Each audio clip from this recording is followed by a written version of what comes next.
Welcome to Association Chat, where we warm ourselves by the virtual fire with topics of the day, welcoming thought leaders and trailblazers alike to join up in this online home for the community. I'm the host of Association Chat, Kiki L'Italienne, and before we get started, I just want to say thank you to the Patreon patrons who support the show, who support Association Chat. It is thanks to you that we are able to keep this going, keep bringing on wonderful guests like the guests we have today. And to become a Patreon patron, just visit patreon.com/associationchat.com. And now, on to the show. So today we are looking at the role that doubt plays in our lives. It is such an interesting topic because as association leaders, we often see that doubt is a weakness. Doubt is not something that a leader is supposed to have. We're supposed to avoid it. We're supposed to avoid any sort of critical voice and just project positivity and leadership skills and all of these things that make us sort of these stoic, resilient leaders, right? But what if doubt were an invitation to greatness? Well, today we have with us Marc A. Pitman. He's the author of The Surprising Gift of Doubt. And I have to say, I am so excited, Marc, to talk with you, to find out how this might not be the odious, most horrible trait that we could ever have. Marc, thank you for being here. I'm honored to be here. Odious is not a word that's usually used in introduction, so thank you. That's like a good Scrabble word. You can get some. It wasn't referring to you. I appreciate that. I do. Yeah, for the record, everyone. Yeah, that was not directed at me. Yeah. So let's talk about it. So doubt. Okay. Leaders are supposed to be these big, resilient, strong stalwarts, these bastions of strength. What's the story? Why? Can doubt actually be something that we want? Well, first of all, it's something we all have. And that's one thing that I think many people, as we're looking at leadership, we go into leadership, all we see is people's mask or their outward kind of projection. We don't see the inner workings often. Those people tend to not get promoted into leadership. The ones that are just kind of hot messes and they let everybody know they're a hot mess. And so we don't really equate doubt. We see what we are lacking, and we don't see that other leaders see that as well. But they're also lacking. So it's amazing to be in a room of leaders and be able to share this kind of concept or new executive directors and have them just kind of breathe a sigh of relief and realize I'm not the only one, because leadership in general is isolating. The higher you move up in your leadership journey, the less supervision you tend to get, and the more risky it gets too. Because if some volunteer board is expecting you to perform, or somebody is expecting you to perform, but there's not a lot of guidance because they've never done what you've done. They've never run an association. They're just the board. Not just diminutively, I don't mean that, but they're good people. I'm on 2 boards of association chapters, so we don't know how to do that part of it, but we want to help. And so as you move up in this, the levels of things that you don't know become incredibly clear to you, and that can be scary. I think so, because you progress along your way and you imagine that these people that you see above, you're reaching up those rungs of the ladder to achieve more and more. And you imagine that there are answers there, that somehow, where is that wizard in the, cave or something that's going to come? Yeah. And where's our Merlin, and we're waiting for that person to come with all the answers. And a lot of times I think we look around and we're like, hey, wait, what am I supposed to do now? Well, and that's part of it is, I think, the way we're raised. We have parents that tell us what to do often. We have teachers that have an assignment in their curriculum, and there's so much external direction on what to do. It is really natural for us to look for that. Mm-hmm. But I think it's really, really disheartening when you continue on your journey and you realize, I remember parenting is like this too. I have 3 wonderful kids, and they're wonderful anyway, but they are truly wonderful. But I remember calling my dad at one point and saying, "You were just making this up as you went along, weren't you?" It just occurred to me. He had no more information than I had about parenting. I just thought he had it all figured out. And I think our bosses, we think of that too, which can be really stressful when you're in an executive position, because you're just making it up. And there is an aspect of making it up as you go along, or fake it till you make it, that I think is healthy. I think it's moving beyond your comfort zone. It's building your capacity. It's sort of like interval training. It's stressing the system and then kind of building your resiliency. Then there's a faking till you make it, where it's total and inauthentic and creepy lying to people. And that is not, I would submit that's not healthy leadership. That's toxic. Yeah. Honesty and integrity are our best. So it's really, I think it's honestly normal to look externally and to think there are going to be those answers somewhere. And really just gutting when you realize that nobody has the solution, or a pandemic hits.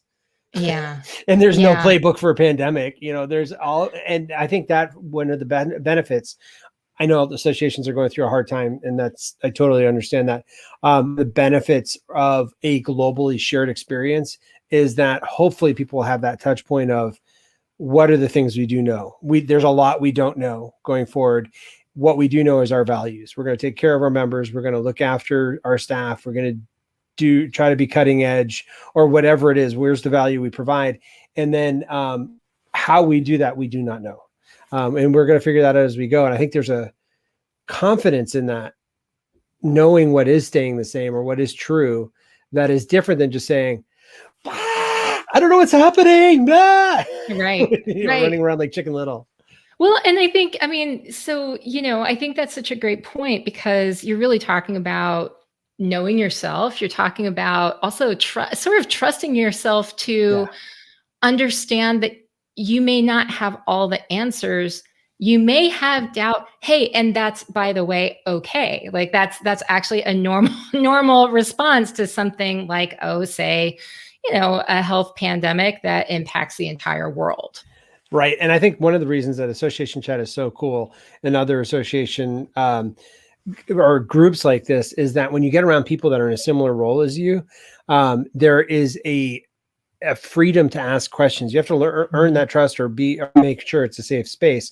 But in your organization, it's not always safe for your staff. It's not safe for you to necessarily question everything, because they need to know they're going to have a job, at least, or feel some level of comfort. Or they're gunning for your position. So you need to, this is not necessarily a safe world. So it's okay to have some armor up, or be shrewd in what you share with different people, but to have places like this where you can just say, hey, I don't get with this, or how are you guys dealing with this particular aspect of life, can help be comforting ways of showing, or of just allowing yourself to have the questions that are natural to have. There's no playbook for a lot of the stuff we're doing. Well, and I think that part of the problem that I have witnessed, and I'll say in my own life, I'll say it's part of the fact that I have this concept that I've created of who I'm supposed to be and what other people think of me. Not that I've asked other people, just I imagine that this is the concept, right? It's the story I'm telling myself. And so what role does that play in all of this? That is huge. You just hit a really big point. I've been an executive coach to leaders for the last 20 years. 18 and a half, so almost 20. But story is one of the most important things that I think we neglect. In a lot of ways we neglect. But if you have a phone, like mine's an Android phone, yours may be iPhone, that's the operating system of your phone. For human beings, the studies, one of the exciting things about the time we live in is that we have done a lot of studies, and there's a lot of research out there. And the studies on narrative form and story is clear that human beings' operating system is story. So we are being guided by our stories, whether we know it or not. And so what you just shared was that you've been able to reflect enough to see, this is what I think I'm supposed to exude. And I have, in my life, I've only found those stories usually when I've tripped over whatever it was I thought when I failed and when I have not been that. And I realized, well, maybe that's not necessary. Fortunately, I've been married to my wife for 26 years. And so there's a lot that she knows about me. And there's still times where she's like, don't you know that doesn't matter? Like the stuff that I feel is really important. Like, well, I have to look this way, or I have to do these things. And I think with leadership, that's one of the things that is learning the stories that motivate us and how we value life can be so key, because not all of us are going to be the John Wayne stoic sort of solo cowboy with the 6-shooter leader. Some of us are going to be really collaborative leaders. Some of us are going to be close the door and do a lot of research leaders. Some of us are going to be management by walking around leaders. It's not that we get to 100% be who we are exactly. We all have to flex and grow. There are going to be times when introverts are going to have to pick up the phone and call members and just, hey, check in. I know one of the professional associations I'm part of, their entire staff did that for much of the pandemic. And it was a huge value add for members, because there's a lot of things that they offered that we didn't know, even though they tried telling us. And I'll just admit, if you're continually telling people something and they're not hearing it, it's not their fault. You need to mix up how you're saying the messaging. Why may I be the victim of dumb members that don't get that you're offering them? Why not be a person who's continuing to try to learn to speak the dialect of the people that you're serving? That's just a little freebie there. But the stories are so important. And so one of the ways to do it is to Just Sharp here in Greenville has people record their self-talk. Just non-judgmentally, what are the messages you're saying to yourself? Things like, oh, what, you're an idiot. Oh, you screwed that up again, or you did that again, or hey, that was really good, or I should reward myself with this food or beverage, or it's been a hard day, or it's been a good day, whatever. She said for 24 hours or 6 or a week, or 7 days, just write it down on a piece of paper. And then at the end of that time, I know, powerful. I don't even know if I could do that. Yeah, I don't know. I'd fill up the paper so fast. I'd be like, oh. Can we just have a feed from my brain? That gets creepy too, I guess, too. But then she says, look at it and review the self-talk, and then ask yourself this one question. Is this how I talk to a friend? Wow. And if it's not, then her invitation is, why don't you start treating yourself like a better friend? I think many of the stories we used to beat ourselves up with, because we're so used to looking at the lack. You got an 86, where's the extra 14 points on the test?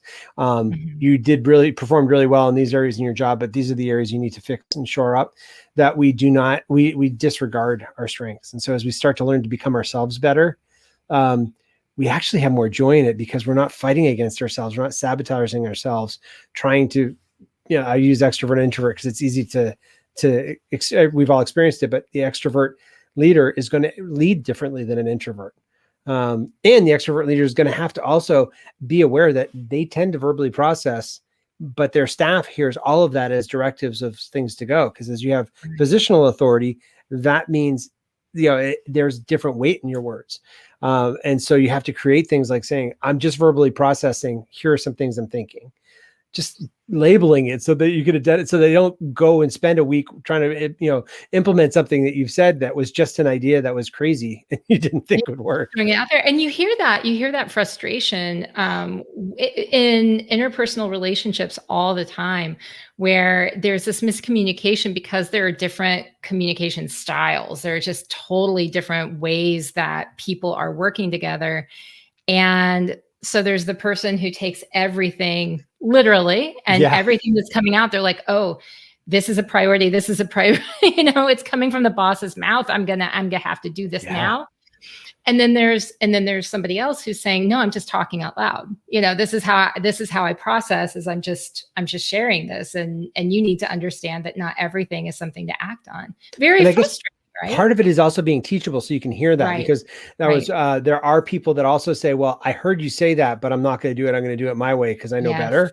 And that can be problematic. When I'm training teams, I've had the opportunity of taking this to teams and sharing with them the whole leader's journey and different aspects of what I call Quadrant 3 leadership, which is where you're going through the analysis process. And then at the end of it saying, this is to help you better. It's to help you have grace with other people. but it doesn't mean you get out of doing stuff you don't like to do. You've been hired by the organization to do a job, and you've made an agreement that there are certain things in your job that you'll do for a paycheck. And you need to honor that agreement. So just because you're a certain way, or you don't like certain things, doesn't, I pastored a church for 4 years as a full-time volunteer pastor because I had a job to pay for my pastoring habit. I still had to clean the toilets. I didn't like cleaning the toilets. I did not get into a church work because I wanted to clean the toilets, but they needed cleaning. There you have particularly, it. there are some times that they need to clean. There are lessons in humility there. Yeah, right. Yeah, I tried to make it sermon illustrations. Right. But so that's part of it is like, I love the helping people free themselves up to be their best selves, but I also temper it with we're going to have to do things that aren't our favorite things. And it could be that we're finding that person that will be able to come in and we can release it to because they love doing the details or they love doing the vision. But it does become a little bit less draining when we know what energizes us and what drains us and where we're best suited or where we get joy. Well, here's a question for you, because on that, I mean, there are times when I think with every job I can't even think of one job, even the best job ever, that you could have where you're not going to have to do some things that you're not happy with, that you don't enjoy, that just aren't, your cup of tea for whatever reason. But how do you know when that's just part of what you need to accept and do?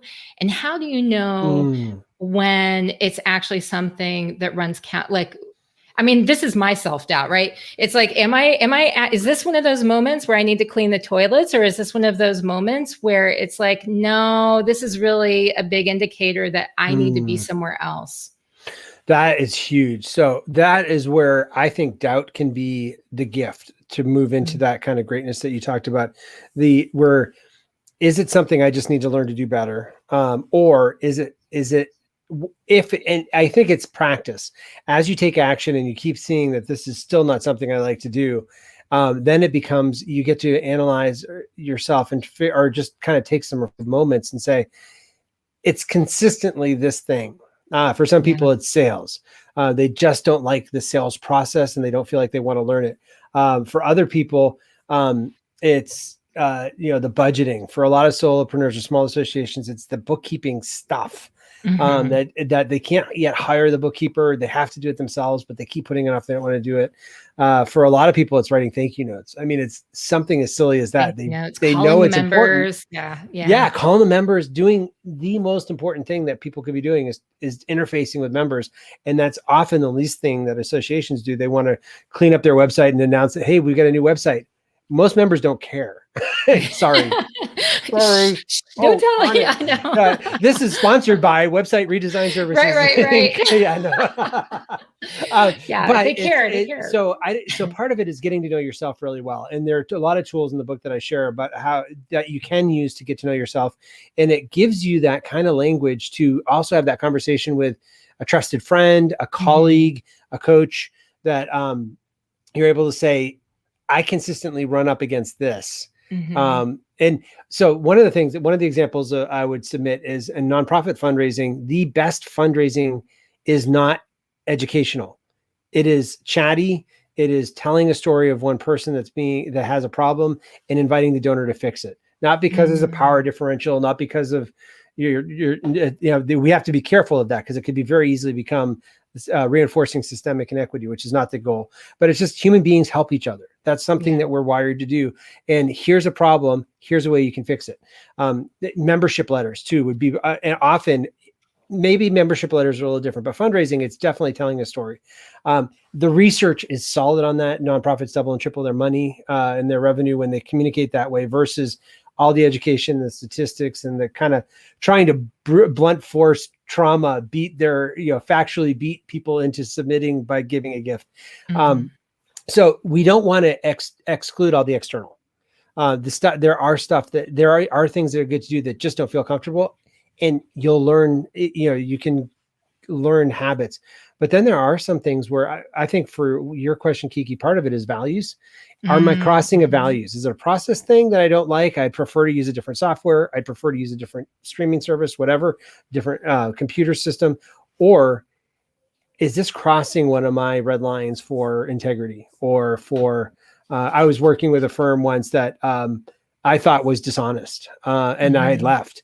There was a stretching and adapting that made sense to me, but then it seemed like it just kept crossing the line. And so I ended up moving on, cutting ties with them. When is it stretching and when is it actually like, okay, we're like, it's no longer, we've stretched beyond what I think is appropriate. Yeah, exactly. And then it's also, how do you know, like, do you make it a big deal or do you go out in a flurry, or do you just quietly recede? It's just, just into the background. So, but I think it's a lot of reflective work. And I think a lot of it is the inner stuff that nobody else sees. They only see the fruit of.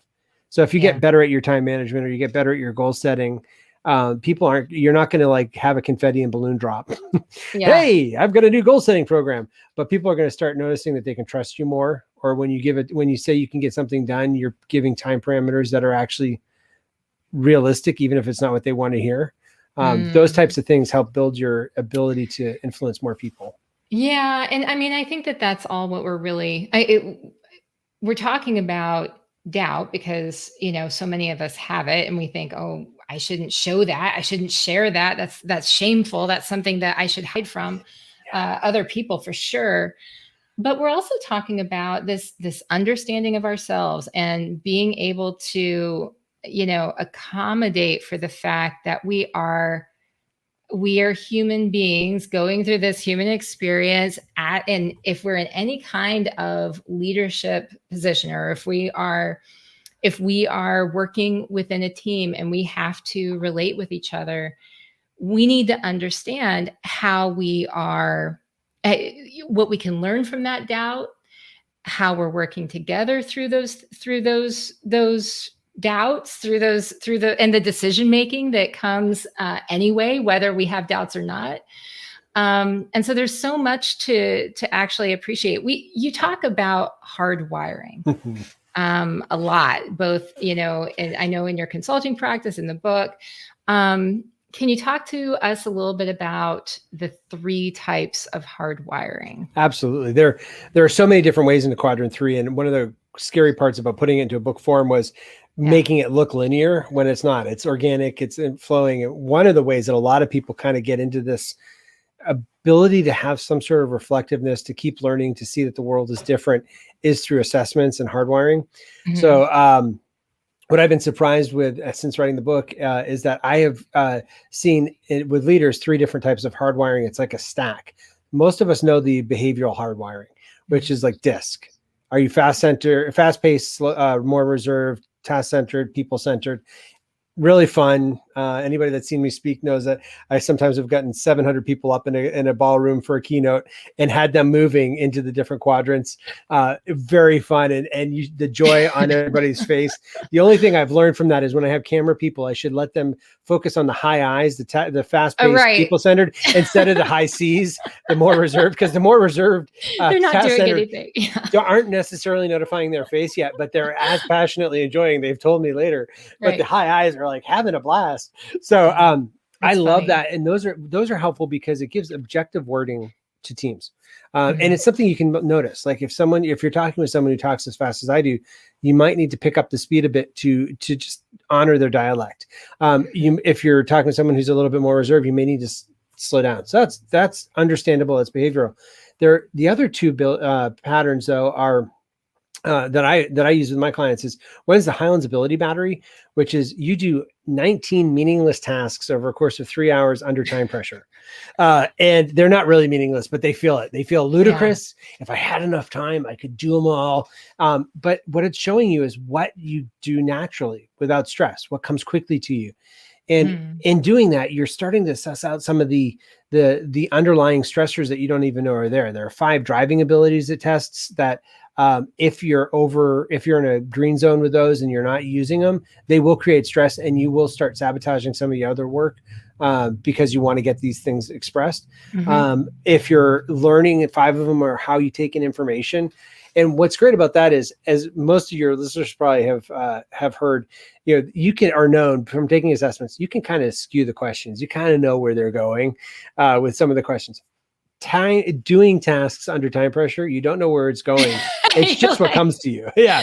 So you're hearing results. You're like, I just don't know how that relates, but I now know this about myself. Well, and my mom, it was helpful for her was when I was getting certified in this 15 years ago, one of the things that she saw was there are 5 memory channels, 5 ways we take in information. Mm-hmm. We only use 2 in our culture, typically listening and reading. Those are usually the 2, but there are 5 that they test, and she scored low on all of them.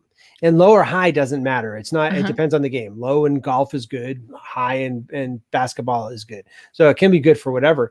But she looked at it and she was low in all of them. And I was bracing myself to like, how is she going to receive it? And it was so peace-giving to her because everything came quickly to my sister, myself, and my dad. We just picked up information, no problem.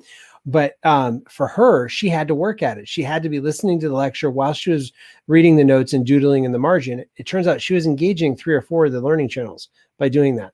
And it was helping anchor in that information. So knowing these things can help you adapt. And one of the things with the ability battery one was paperwork. I have an objective showing that paperwork is not a strong suit for me, especially if I need it to be detailed. And it doesn't mean I can't do it. But when I was a foundation for a hospital fundraising, the head of a hospital fundraising foundation, I had to do the board minutes, even though we had a secretary. I don't know what his job was. It was just, that was my job, apparently. And the CFO said, that means you get to shape the narrative. So that's good. But I knew I had to block 3 to 4 hours every month after the board meeting so that it would get done, because the start of most board meetings are approving last meeting's minutes. Yeah. And if I didn't do them that day, there would be no minutes to approve. Right. Right. Oh. So you start learning to shift that. So that's the stuff that comes naturally to you that just is wired. You can learn skills to adapt around them. Then they have the behavior. But just because you behave a certain way, you may be driven, go-getting, woohoo, yeah, on fire, but you might not, you're motivated differently. So that's where motivational hardwiring is the third part of the stack. And for my side, I don't know if you're familiar with this. I love the Enneagram. Oh, I love it. I love it. Yes. Yeah, I know this is an eat the chicken, spit out the bones sort of thing. Some people don't resonate with it, and that's totally cool. You can be an incredibly successful leader without it. But I love it too. I found it in my teens, and it really helped me figure out some tendencies that I had and some of the pitfalls that they may be. So there are certain, like for me as a high 7, I have a tendency to always like new things. And so when something is just repeating, like I'll create a system because it's new, but actually executing the system, oh, come on, this is boring. And as a 7, that becomes really scary. When something becomes boring, it feels like we're falling into this abyss where we'll never come out of this dark, non-happy experience again. It's a little overblown. It's a little dramatic. Very dramatic. But it also knows, like, what I can tell because of the Enneagram, when I'm really being stressed, I take on certain behaviors. And when I'm growing and adapting and becoming more, getting freed of my habitual patterns, I'm acting a certain way. And so there's this wonderful dynamism in the Enneagram that I have found helpful. For those of you who don't know it, it's a 9. It seems to be an ancient, ancient roots, the Odyssey. Homer goes home from the war in the same pattern as the 9 types on the Enneagram symbol. Dante's Inferno has, Beatrice Chestnut has shown that Dante's Inferno has all 9 types in each of the sections of his Divine Comedy. But it's really codified in the last 150 to 200 years in Eurasia and South America, which I think is cool. It's not just a North American thing. And that's where I use a DISC provider that has 60 or 70 different countries. I like to have human being things that don't necessarily have the same cultural biases that something that would just be in one culture has, or I try to anyway. But so the whole idea of the Enneagram is there are 9 different stories that we operate out of. We start out in life, and at a very young age, we realize this is not a safe place. I have to behave a certain way to be successful or to protect myself. And so there are basically 9 stories according to the Enneagram. And I love that, because then you can start, if you're talking to someone that behaves a certain way and they're not getting the message, the Enneagram gives you a way to try, at least shifting your way you're communicating to try to speak the dialect, and give some clues. They value different things, and you can have an idea of what they value. As teams, it's also helpful. Oh, is there if I keep going, I'm monologuing. I'm welcome to my TED Talk. Well, and here's the thing is that like I get drawn. So association chat, what I've discovered is association chat, the audience there, everyone's taking different types of tests. Many people are probably very aware of and experienced with the Enneagram. And it's fascinating for me because I'm always wanting to learn more about how these things interact with each other, and I love this concept of having a stack where you're able for to put them into a place where you have a more holistic view of how you can apply this information about yourself. So that's the only reason I'm not jumping in and getting in your way is because I'm loving everything that you're saying. Well, I write about this in the book, and I worked with a team that had I was on the team too. We used DISC because it helped us, and it was, there's this wonderful self-discovery and being able to share it with other people of, oh, that's why you behave that way. And as long as I need to say this, as long as it doesn't limit other people, if you're not using it to hurt other people or to hurt yourself by constricting, I can't do that. I can't possibly do that because I'm this number or this letter. Right. It's not meant to do that, but it's meant to help you have other words, all of these. So on this team, DISC was really helpful. It helped us to situate how we did workflow, but we still had the same repeat problems as a team. We did high level work, but it was not fun. And there were seasons of total crisis. And when they asked me to introduce or teach the Enneagram, introduce them to the Enneagram, we all thought we were the one number at one point. 3 of us thought we were the same number. So that's something to think about with these assessments too, especially the Enneagram, is whatever assessment you take it only as a guide. Possibly, it's not labeling you. It's a lived experience. As we moved on with that language and realizing how we were behaving and having a common vocabulary, 2 of the other people shifted to other numbers, and we realized why we were so dysfunctional, because we were all trying to act the same way when we had different values. And one person wasn't even planted in the right position. One person was in a position that was, as the person in the book says, this person was a weed when they were we knew they were a beautiful flower, but where they had been positioned on the team, they were just a weed, which is a flower where you don't want it to be.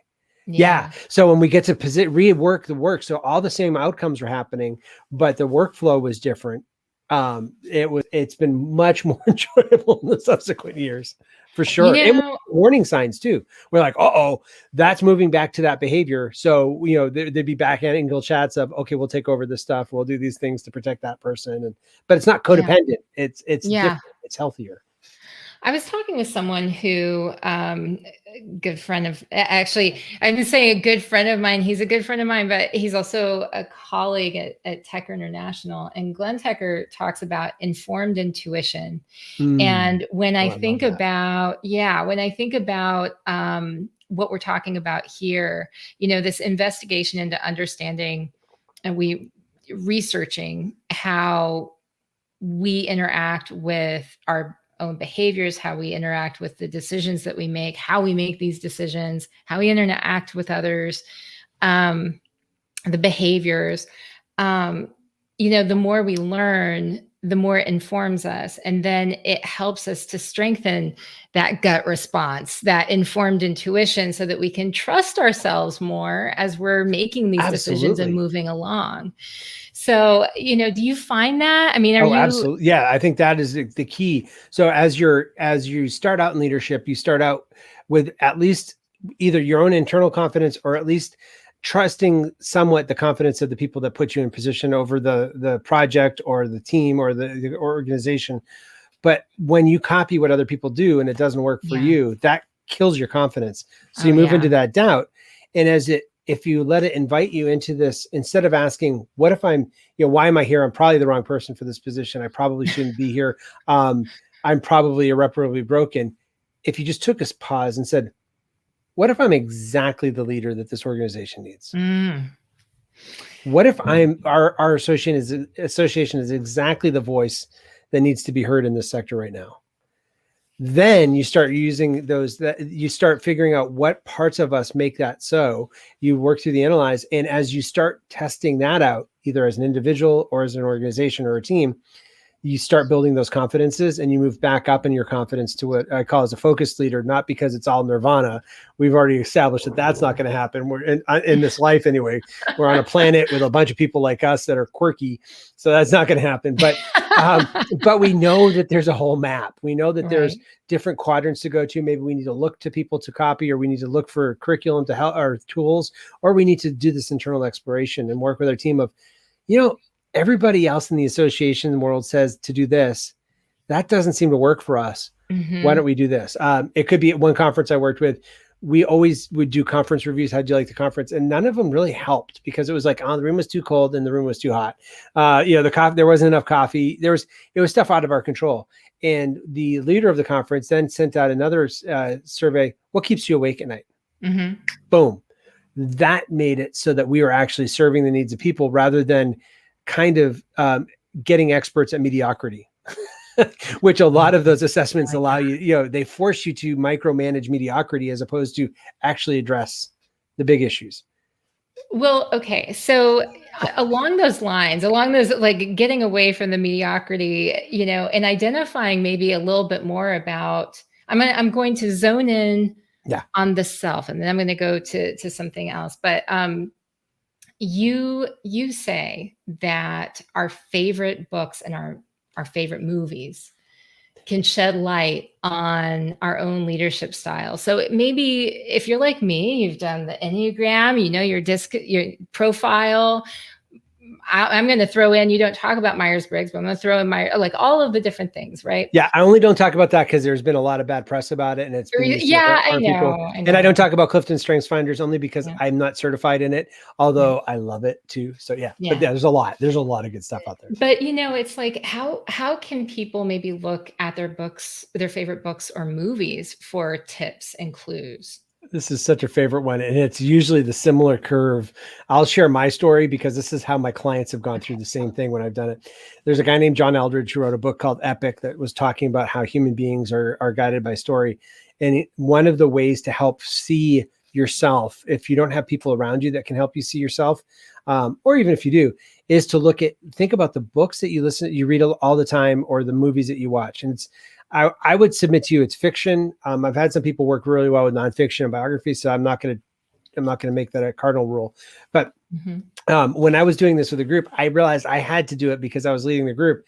So I just thought I felt silly. It felt like, this is foolish. How could there be anything? I don't think I read anything more than once. I read 50 to 75 books a year.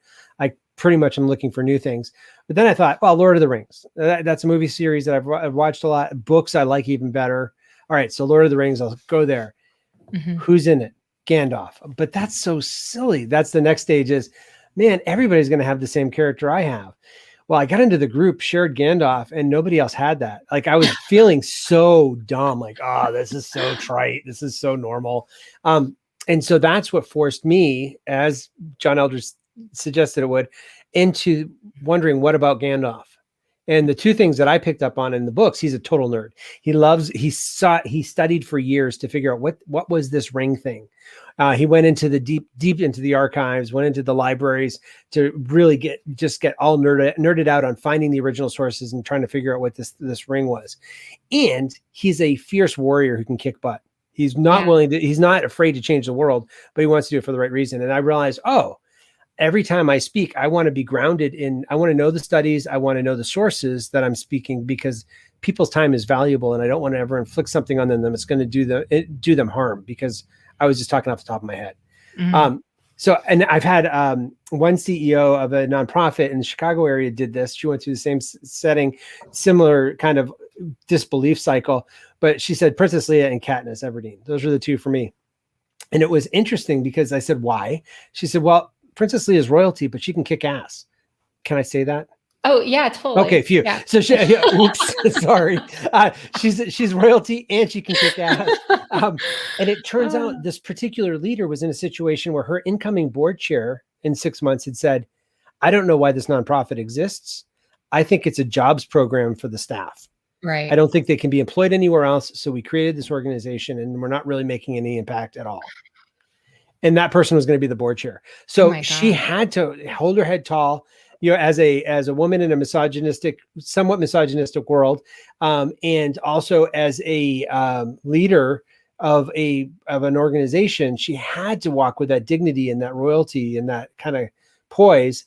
And she needed to fight, because she was fighting for not only her staff, but for all the kids that actually were impacted by the work. So we ended up setting a curriculum for the next. I said, what are the things you want them to know? And part of her fight plan was over the next 6 months, she had a list of things, different videos and different articles, but she didn't give it to them. It was all on her. She planned it on her calendar, so it seemed happenstance. And she was able to say, hey, by the way, I just saw this video by Dan Pilato on the overhead myth. I thought it really impacted what we were talking about here and the need for staff. Would be interesting to have you, look at this. What do you think? So it smart. Was so cool, because that is just smart. She took it the next level. She said, Mark, I don't want to just do that with my board chair. I want to do it with my vice chair. And I want to do it also with the treasurer. So all three of us are having the same conversation. Yeah. So she just handpicked the things she wanted. Smart. Oh.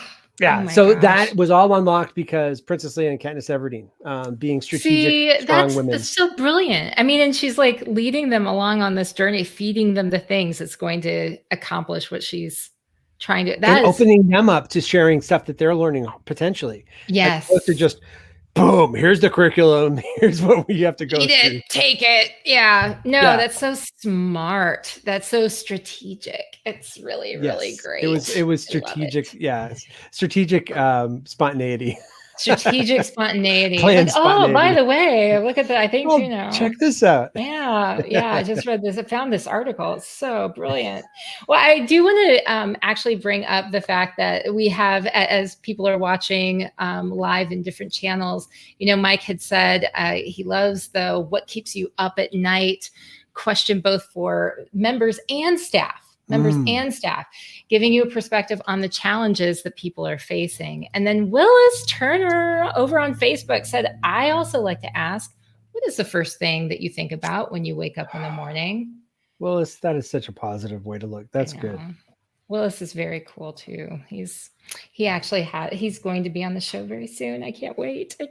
Wow. The first thing that's an interesting question, because for me, the first thing is usually habits. Like taking time for myself, taking time for my health, taking time for my breakfast, because I try to get up before my family so I don't feel like I'm robbing them of my time.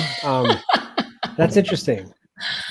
I think I'm an early riser too, and but not the same Enneagram type apparently. So who knows? But early riser too, want to get up and try to get those things accomplished. But I think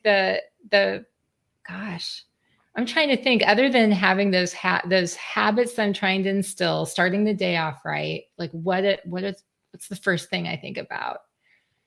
I don't know. God, that's a good one, Willis. I'm going to be thinking about that. Thanks, Willis. Yeah.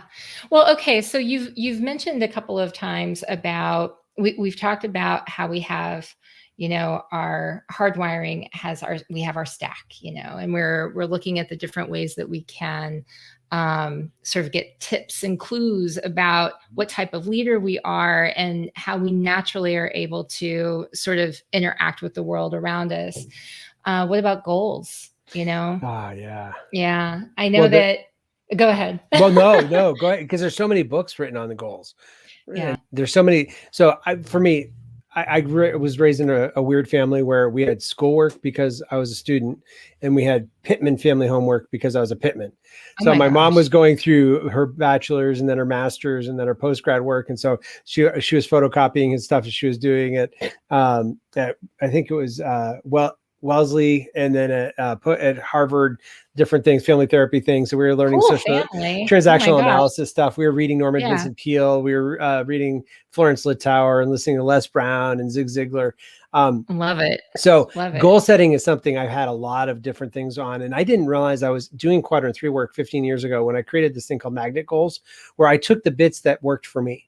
Mm-hmm. What are the parts of the different goal setting systems that seem to work for me? And so I offer this in the book. And if you Google Magnet Goals or go to concordleadershipgroup.com/magnet goals, you can get a free PDF of it. But what I love about it is most of the time when we're doing goals, we usually think in our kind of the physical space we're in. If I'm in my office, what are my work goals? And then if I'm at home, what are my home goals? And we become divided, because when we're at work, we're wondering, what about, am I doing all the stuff that I said I was going to do at home or personally? And when you're at home or personally or with your friends or your community service organizations, you're wondering, did I do everything I could at work? So with what I try to do, the first step is have people write 100 things that they wanted, hopes, dreams, fantasies. And wait, 100 is, Stop. 100, 100 things. Because yeah, exactly. Right. That's crazy. Yeah. You can't focus on that. I know people get really upset with me about that. What I have found, I used to, pre-pandemic, I had people come in to do intensives with me here in Greenville, because most of us don't give ourselves the time. Because it takes them all year to write 100. Oh, yeah. They only got 15 minutes to do that. Actually, it does take at least a week. Usually it's the first 10 come quickly. The next 10, even for me, and I've been doing this for years, take a lot longer. And then there's another 10, but I do give prompts along the way.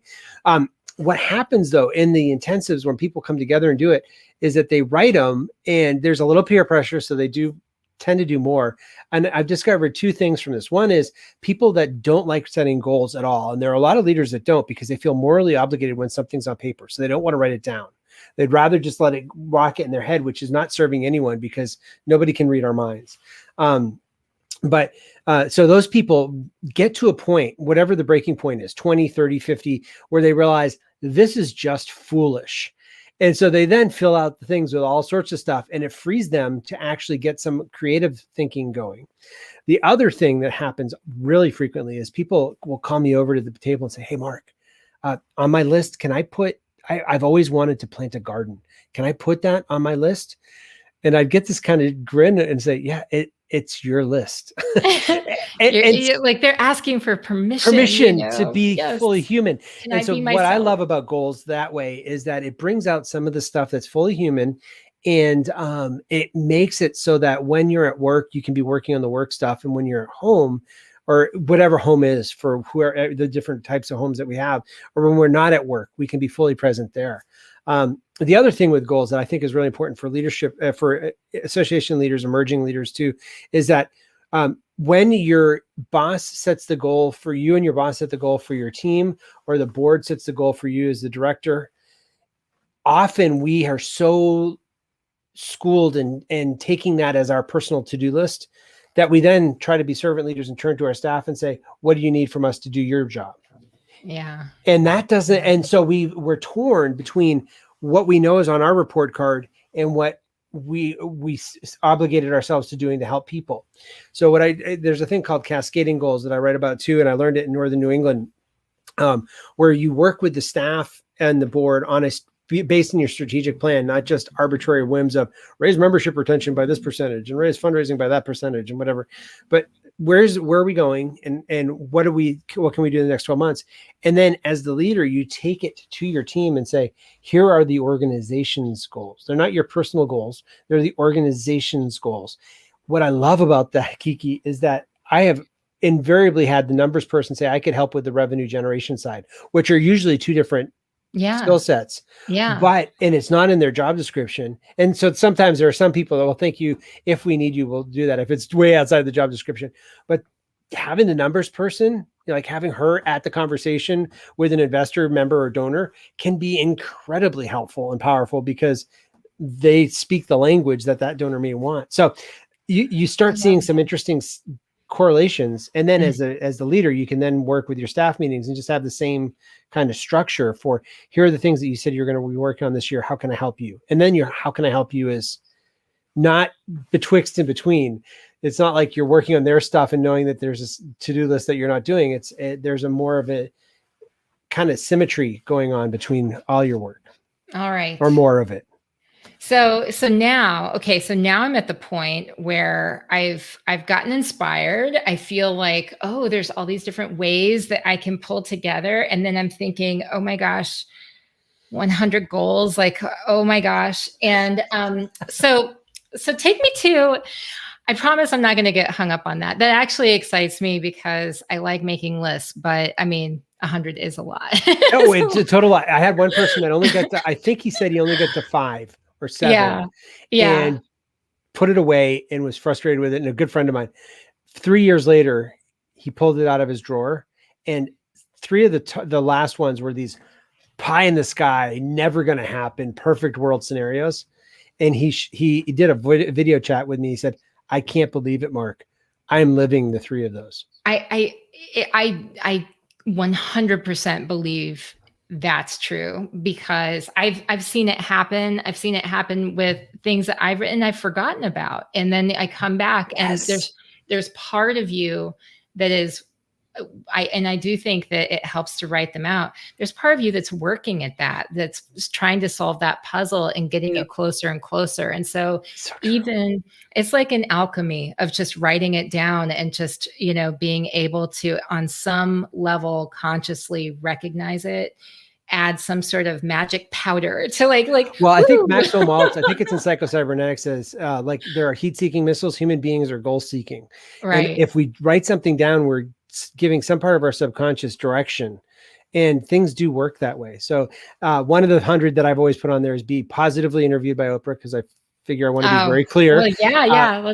So that hasn't happened yet, but there's still, so some of the things you're going to put on there are going to be things that are totally aspirational, but you can sift through there and then find the 3 to 5 that you're going to focus on.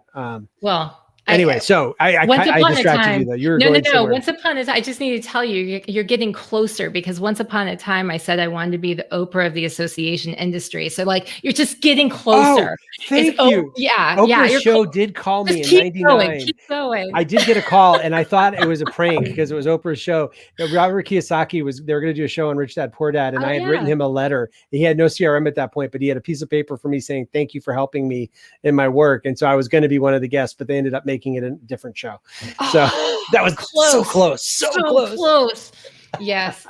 So no, but what I was going to say is, okay, so take me to leader back at the desk. Okay. Yeah. I'm coming in and, I've written my 100 goals, that I have, but I'm coming in and new day. All right. So how does a busy leader, somebody who's trying to do their very best, how do they, keep from getting overwhelmed, and they put themselves on a trajectory to, keep focus as they're working at their desk every day? Just so if people are hung up on the 100, there's 2 other steps with that. Just so you know, that was the first step of a process. One of the things that I just needed to say that because just calm down, everyone. No, there's just because I don't need the letters. I can get letters about other things. But yes. So one of I think being an association executive is one of the hardest things in the world. I think you're getting drawn and quartered every day because there's a board telling you what to do. There's members that are telling you what to do. There's sometimes investors and donors you need in the staff. Mm-hmm. And what I have found helpful is, with all the great tools we have out there, is a piece of paper on my desk. I look at my list, and I think I call it the Focus Daily Planner or something, but I look on my list and look at my meetings for the day. And even if it's just a few minutes before the day starts or a few minutes at the beginning of the day, what is my intent for each meeting? And I'll just put and I don't do this all the time, but especially when I need that kind of rudder in the day to kind of keep me from being blasted by everybody else's priorities. So I'll have that, and then I'll have the big projects that I want to focus on, and just writing it down and having it there in front of me helps me remember in the down moments, in the few minutes between meetings or something. Oh, I could send out that email to so-and-so, or I could do this. So what's the project? Maybe what's the next action item? And then the bottom is just kind of a garbage barge of all the follow-up stuff that is off the top of your head. And it's that kind of David Allen moment of getting stuff out of your brain and getting it on paper so you can at least see it, even if you're pushing it day after day to the next list. But just a simple planner, like a simple page like that, can be, you don't even need to print it out. It can be just in a moleskin journal or something. That can be incredibly centering. And more people have told me that that's been so helpful for them in finding clarity in the storm of other people's demands, because that's what often what leading is. I tell you, I could talk to you for so long. I've really enjoyed our conversation. I think you are making me think of all kinds of different books and leaders and just ideas. I think it's phenomenal that so much of your work is connected with story, because I quote Joseph Campbell at the end of every single podcast. And, you know, when you're talking about the leader's journey, I talk about the hero's journey. And so I think it's sort of fascinating that you're here teaching us and talking to us about the way that we can address something like doubt as leaders. There's something that you say when you're talking about putting all of this information together, and it's putting all of this working together is working in integrity. What does that mean? Talk to me about. To me, integrity is a big word. To me, when you have your hardwiring and you know your story and you know kind of what stories you're operating out of, and you have a sense of your goals and your values, your core values, and your mission, kind of why you think you're here on the planet. When you have those not all figured out, but you know you're working on those and you're working in alignment with those, they're integrated. And when your organization is that way too, there's an integration that's working out of integrity, of being able to move forward. And as you said earlier in our conversation, I think it was informed intuition, where you start beta testing things and realizing, oh, it does actually work. You're walking across the Indiana Jones and the Last Crusade kind of bridge, where you're realizing, oh, there actually is a bridge there. It just looked like open air. Right. And each step you take builds a little bit more confidence and resilience to, I don't know the way ahead, but I do know the steps that we tend to take, and they tend to help and tend to work out the way we expect them to. But that working with integrity, because you're integrated, is something that no longer are you split, but you're of one mind, one accord, and you're able to, or closer to one accord. And there's a centeredness that comes from that becomes really endearing, and people want to be around that as a leader. Well, I have to say thank you so much for joining us today. I cannot believe we're at the end of our discussion. The time flew. The time flew. We could just keep talking. There's so many more questions. But if people want to find out more, you've got this wonderful book that's out. They need to go check it out. Where are some other places that they can find out more about you, follow you, connect with your writing? A couple places, ConcordLeadershipGroup.com for sure. That's where I have a lot on my site and connections to other sites and all. YouTube, I have, if people are interested in speaking the dialect of the different Enneagrams, you could go to YouTube and youtube.com/Marc Pitman. There's something called Increasing Influence. And I use the Enneagram to talk about how nonprofits can share different stories with different personality types. And then I'm on Twitter and LinkedIn all the time. Marc A. Pitman, Marc with a C, Pitman with one T on both of those. It looks like Marc Capitan on Twitter. It's not, it's Marc A. Pitman, but I'm pretty responsive on those platforms too.